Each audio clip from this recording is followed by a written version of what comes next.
Good morning, Bigan! So, day 3 ng ating pamamasyal at bumalik tayo dito sa Bigan City para sumakay ulit ng kalesa para makita natin yung pinaka-view talaga ng mga magagandang bahay. Pagkagaling namin ng Baguio, tumuloy na kami dito sa Bigan City. Kaso gabi na. So, na-appreciate din naman namin yung gabi dahil maraming mga namamasyal din at magaganda mga ilaw. So, pailaw ng mga matandang bahay dito sa Bigan City. Nakapanood din kami ng mga fountain. Kaso ang problema nga lang, mahirap ang parking at sobrang dami-daming tao.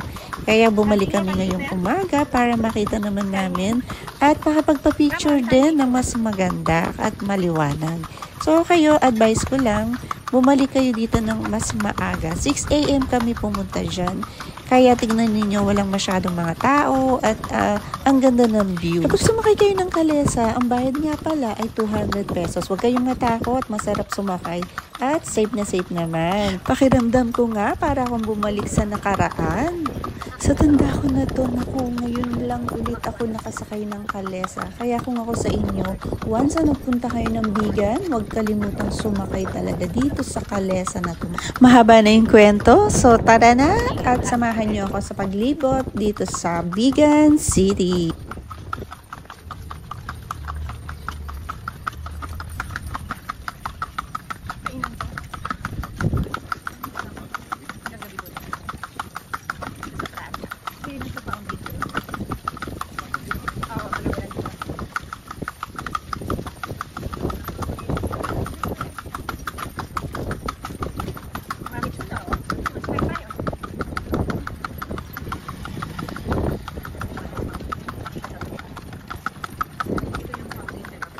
Yung pinaka-church ginagawa. Sige pala dito.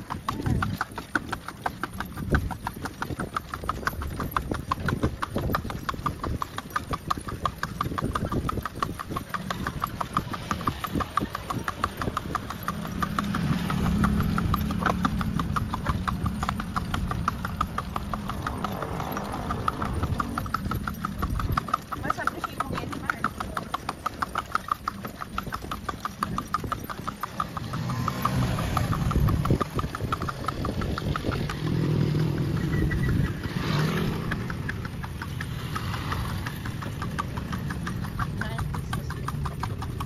Capital ng Bigan to.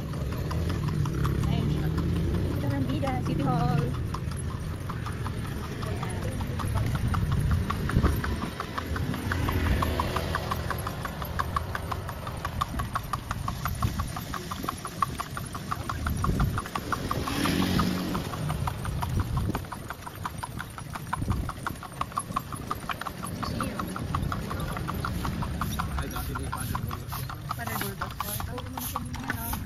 Father Burgos daw, bahay nito. Home house.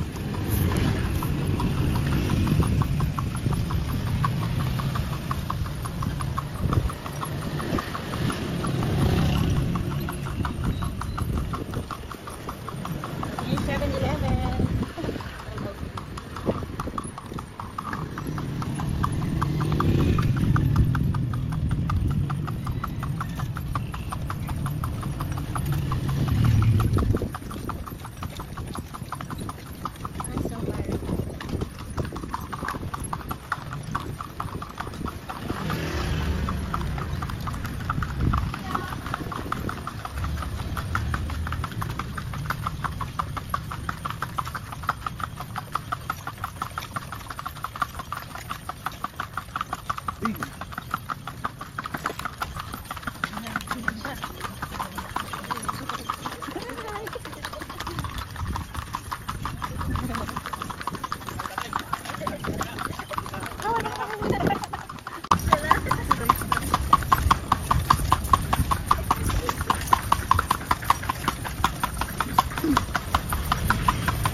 Thank you for watching! Abangan nyo pupunta tayo ng Ilocos Norte. Like and subscribe na! Salamat! Bye-bye!